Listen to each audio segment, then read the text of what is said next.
আসসালামু আলাইকুম রহমতুল্লাহি ওবরকাতুহু।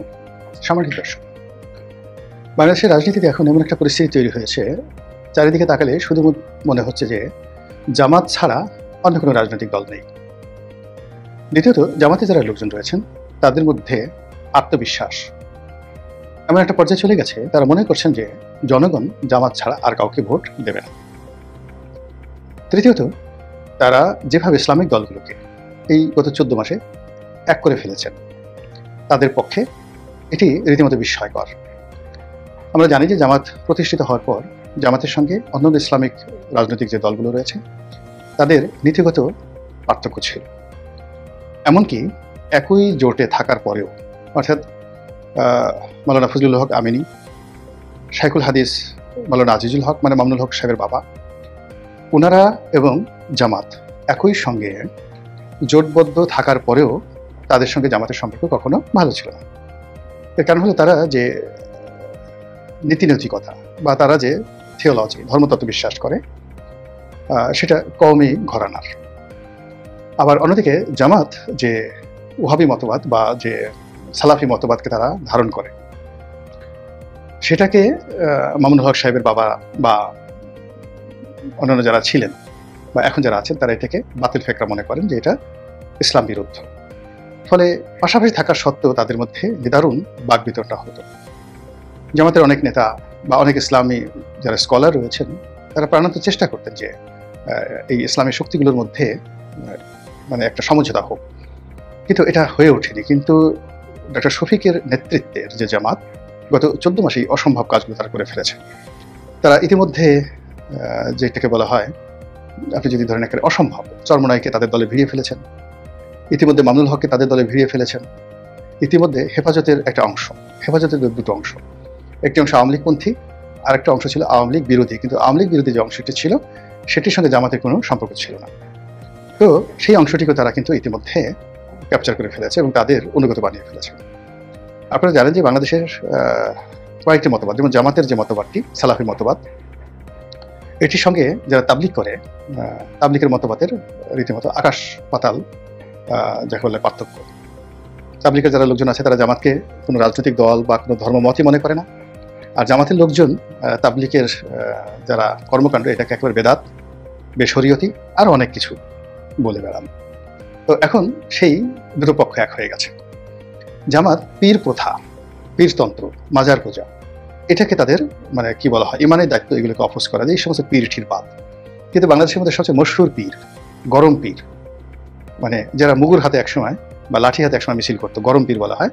তো এই পীরবাদের মধ্যে সবচেয়ে গরম এবং কনজারভেটিভ যারা বলা হয় সেই চরমোনাই পীর সাহেব, তাদের সঙ্গে তাদের ঐক্য হয়ে গেছে। তো যেখানে চরমোনাই পীর সাহেবদের সঙ্গে তাদের ঐক্য হয়ে গেছে, আট্রসের সঙ্গে ঐক্য হওয়া কিংবা ফুলতুলি পীর সাহেবের সঙ্গে ঐক্য হওয়া, তারপর অন্যান্য যে সকল বড় বড় যাকে বলা হয় পীর আছেন বাংলাদেশে, তাদের সঙ্গে ঐক্য হওয়ার সময়ের বিষয়, এটা এই সময়ের মধ্যে হয়ে গেছে। এর বাইরে অন্য যে সকল গ্রুপ রয়েছে, যেমন আহলে সুন্নাত ওয়াল জামাত, আহলে সুন্নাত ওয়াল জামাতের সঙ্গে তারা মানে জামাতের যারা লোকজন, এদের শত্রুতা বলতে গেলে অনাদিকালের, প্রাচীনকালের। কিন্তু আহলে সুন্নাত ওয়াল জামাতের খুব অল্প মানুষই নেতৃত্বের পর্যায়ে এখন জামাতের বিরোধিতা করে। সেটা মবের কারণে হতে পারে, ভয়ের কারণে হতে পারে, অন্য যে কোনো কারণে হতে পারে। এখন আর জামাতকে কাফের বলে গালি দিয়ে আহলে সুন্নাত ওয়াল জামাতের যে মাহফিলগুলোতে উচ্চবাচ্য করা হচ্ছে না। তো এটা পক্ষে আনা যায়নি, কয়েকজনকে কিন্তু মোটামুটি নিউট্রাল করে দেওয়া হয়েছে। তো সেই দিক থেকে আপনি যদি মনে করেন যে জামাতের যে পলিটিক্যাল অ্যাসেম্বলি সম্মিলন, এটি বিরল। বাংলাদেশে তো বটেই, ঠিক সেম পরিবেশ পরিস্থিতি কিন্তু ভারতে, সেম পরিবেশ পরিস্থিতি কিন্তু পাকিস্তানে, সৌদি আরবিয়াতে, অন্যান্য মুসলিম কান্ট্রিতে তারা এই কাজগুলো করতে পারেনি, কিন্তু জামাত গত 14 মাসে এই কাজগুলো কিন্তু করে ফেলেছে। বিএনপি প্রাণান্ত চেষ্টা করছে জামাতের ঐক্য ভেঙে দেওয়ার জন্য, কিন্তু বিএনপির এই বিষয়ে তাদের টেকনিক্যাল নলেজ নেই। ধর্ম সম্পর্কে, ধর্মীয় রাজনীতি সম্পর্কে, কোরআন হাদিস ইজমা সম্পর্কে বা ধর্মীয় গোষ্ঠীগুলো কী কী বিষয়গুলো নিয়ে বিভেদ করে, বিসংবাদ করে, এইরকম জানাশোনা কোনো পলিটিক্যাল লিডার বিএনপির মধ্যে নেই।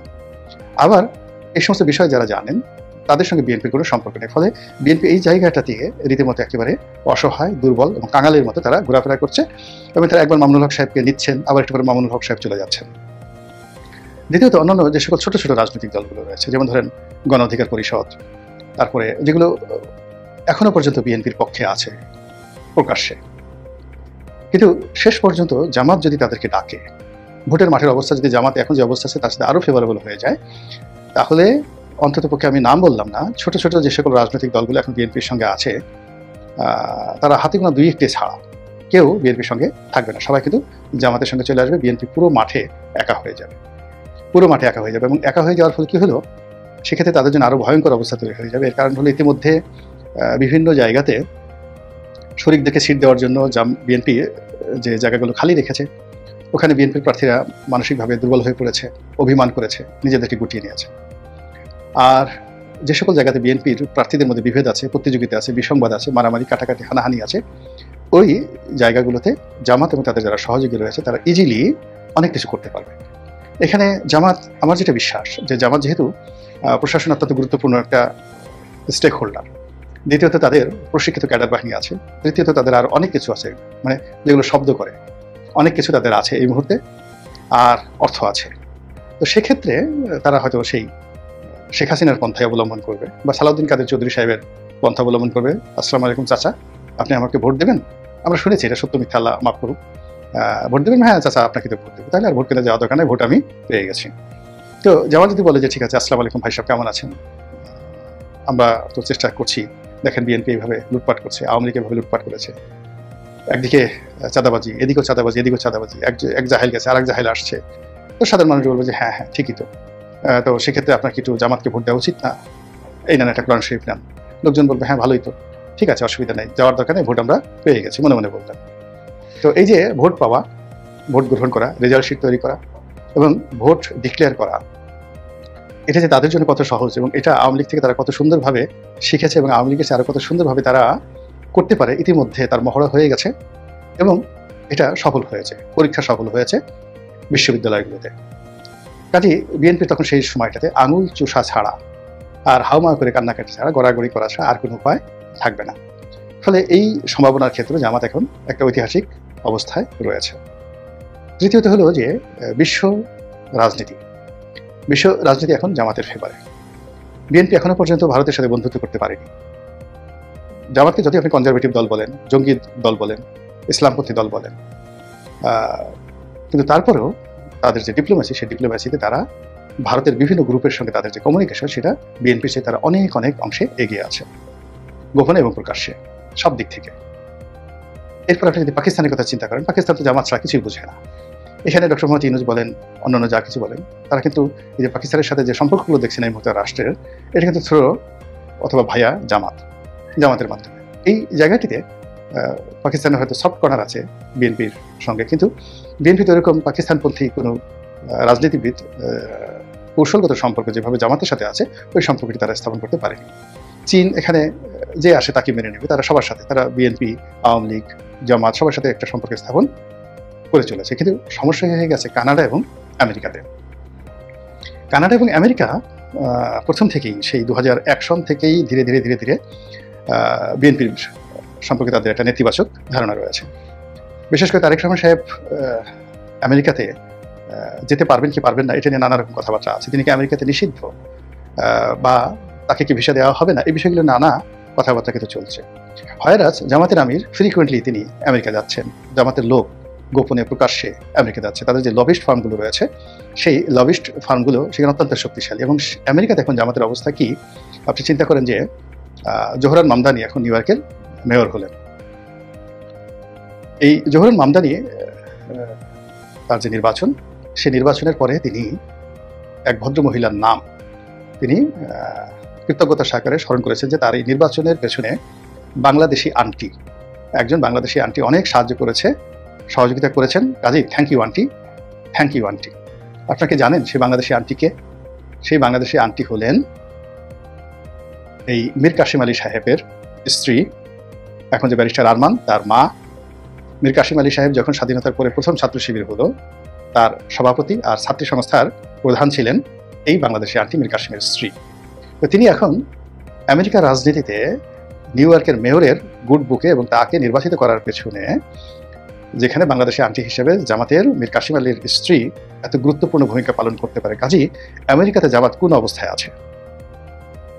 আর সেই তুলনায় জামাতের যারা প্রতিপক্ষ এই মুহূর্তে রয়েছে বিএনপি, তারা আমেরিকাতে কোন অবস্থা আছে একটু ভেবে দেখুন তো। ফলে কাজেই আমেরিকা এবং কানাডার যে রাজনীতি, সেই রাজনীতিতে এখন জামাতকে যদি আপনি 100 পয়েন্ট দেন, বিএনপিকে আপনি 5টি পয়েন্ট দেওয়ার মতো অবস্থা বিএনপির সেখানে নেই। এবং মির্জা ফখরুল সাহেব যখন গেলেন ডক্টর মোহাম্মদ ইউনূসের সাথে, তখন তিনি সেটা বুঝে আসছেন। এখন সেই আমেরিকাতে জামাতের যে রমরম অবস্থা, সেটাকে চ্যালেঞ্জ জানাতে পারে কেবলমাত্র আওয়ামী লীগ। আর যেটা বিএনপি সন্দেহ করছে যে আওয়ামী লীগ এবং জামাত তাদের যেখানে যেখানে দরকার তারা একসাথে কাজ করে। যেমন ইংল্যান্ডে গিয়ে দেখেন, ইংল্যান্ডে জামাতের বিরাট সংগঠন রয়েছে এবং সেখানে বিএনপি নয়, জামাতের ঘনিষ্ঠ বন্ধু হলো আওয়ামী লীগ। সারা বাংলাদেশে যাই থাকুক না কেন, কিন্তু ইংল্যান্ডে জামাতের সাথে আওয়ামী লীগের ঘনিষ্ঠ বন্ধুত্ব রয়েছে। আপনি চিন্তা করুন যে এই যে জামাতের আমির, তার তিনি একটা হাসপাতালের share holder, Sylhet medical college, Oman medical college. এখানে প্রায় 70-80 জন পরিচালক রয়েছেন। এই 70-80 জন পরিচালকের মধ্যে বেশিরভাগই হলো আওয়ামী লীগের লোকজন। তো সেই আওয়ামী লীগের লোকজনের মধ্যে জামাতের আমির তিনিও আছেন, আজকে থেকে নয়, আওয়ামী লীগ জমানা থেকে বা আরও অনেক আগের থেকে। তো বুঝার চেষ্টা করেন যে সিলেটের রাজনীতি এবং সিলেট কেন্দ্রিক লন্ডনের রাজনীতি, এবং ওই যে সিলেট ওমেন্স মেডিকেল কলেজ, ওটার বেশিরভাগ শেয়ার হোল্ডার ইংল্যান্ডে থাকেন। তো কাজেই ইংল্যান্ডের আওয়ামী লীগ, এই যে এখন যে সমস্ত লোকজন ইংল্যান্ডে আছেন, গিয়ে দেখেন যে অনেকেই জামাতের প্রশ্রয়ে আছেন। আবার যেখানে যেখানে জামাতের প্রশ্রয় দরকার, সেখানে তারা আওয়ামী লীগের প্রশ্রয় নিচ্ছেন। এই হলো জামাত। আমেরিকার ক্ষেত্রেও ঠিক সেম জিনিসটি তাদের ক্ষেত্রে প্রযোজ্য, এবং এটা এখন বিএনপি সন্দেহ করছে, কিন্তু এই ঘটনা বাংলাদেশে কিন্তু আরো বেশি ঘটছে। অর্থাৎ আওয়ামী লীগের সঙ্গে বিএনপির একটা শত্রুতা জামাত তৈরি করে দিয়েছে, এবং যত মামলাগুলো হয়েছে, একটা মামলা এনসিপি করেনি, একটা মামলা জামাত করেনি, যত মামলা সব মামলার বাদী বিএনপি যারা লোকজন আছে। তাহলে আগামীতে যদি আওয়ামী লীগ কোনো সুযোগ সুবিধা পায়, ডলারটা কাদেরকে দেবে? বিএনপি লোকজনকে দেবে। এখন তারেক রহমান সাহেবকে আওয়ামী লীগের লোকজন কেন গালাগাল করছে? এই কারণে গালাগাল করছে। আর জামাত কি করছে? তলে তলে আওয়ামী লীগের লোকদেরকে আশ্রয় দিচ্ছে, তাদের বাড়িতে চাল ডাল আটা ময়দা পাঠিয়ে দিচ্ছে, কোর্ট কাছারি থেকে মামলা মোকদ্দমা থেকে তাদেরকে মুক্তি দিচ্ছে, অনেকের জামিনের ব্যবস্থা করে দিয়েছে। ফলে আপনি গিয়ে দেখেন যে সমস্ত লোকদেরকে গ্রেপ্তার করা হয়েছিল সারা বাংলাদেশে, তার অলমোস্ট নাকি 70% লোক ইতিমধ্যে জামিন পেয়ে গেছে। আর অন্যদিকে যে সমস্ত মানুষ জেলখানাতে আছে, তাদেরকে মূলত সরকারকে বোঝানোর জন্য তাদেরকে ধরে আনা হয়েছে। তারা বিএনপিও করে না, জামাতও করে না, আওয়ামী লীগও করে না, তারা সাধারণ জনগণ। এখন সরকারের পক্ষ থেকে আওয়ামী লীগ ধরতে হবে, 20-25 জন আওয়ামী লীগ ধরে দেখাতে হবে, পত্রিকাতে আওয়ামী লীগের লোকজন ধরা হয়েছে, এই জন্য হাতের কাছে যাকে পেয়েছে তাকে ধরে নিয়ে আসছে। এবং এই পুরো বিষয়টি জেলখানার ভিতরে বাইরে সমাজে নিদারুণ প্রতিক্রিয়া তৈরি করেছে। আর সেখানে গিয়ে জামাত সুন্দরভাবে বলছে যে কাজটা আমরা করিনি, ওরা করেছে, ঠিক আছে, আমরা জামিনের ব্যবস্থা করছি। বিএনপির আইনজীবীরা যদি জামিনের জন্য দরখাস্ত করে, ওটা ঘুরতে থাকে, আর জামাতের লোকজন যদি জামিনের দরখাস্ত করে, সেটা পাখির গতিতে জামিন হয়ে যাচ্ছে। তো এই সব মিলিয়ে আন্তর্জাতিক অঙ্গনে, আমাদের প্রশাসনে, আমাদের ব্যাংক বিমাতে, আমাদের ভোটের ময়দানে এবং বাংলাদেশের সাথে সংশ্লিষ্ট কূটনৈতিক অঙ্গনে জামাত এই মুহূর্তে যে দাপট দেখাচ্ছে বা সবকিছু যেভাবে তাদের ফেভারে রেখেছে, আপনার কাছে কি মনে হয় যে তার সঙ্গে টেক্কা দিয়ে বিএনপি খুব ভালো কিছু করতে পেরেছে? বা আগামী যেতে নির্বাচনের আগে যে কয়টা দিন আছে, এই কয়টা দিনে বিএনপি খুব দ্রুত জামাতের এই যে সফলতাগুলো, কর্মকাণ্ডগুলো তারা অতিক্রম করতে পারবে? যদি না পারে, তাহলে সেক্ষেত্রে ফলাফল কি হতে পারে? আশা করি আপনারা সবাই বুঝতে পেরেছেন। আসসালামু আলাইকুম রহমতুল্লাহি ওয়া বারাকাতুহু।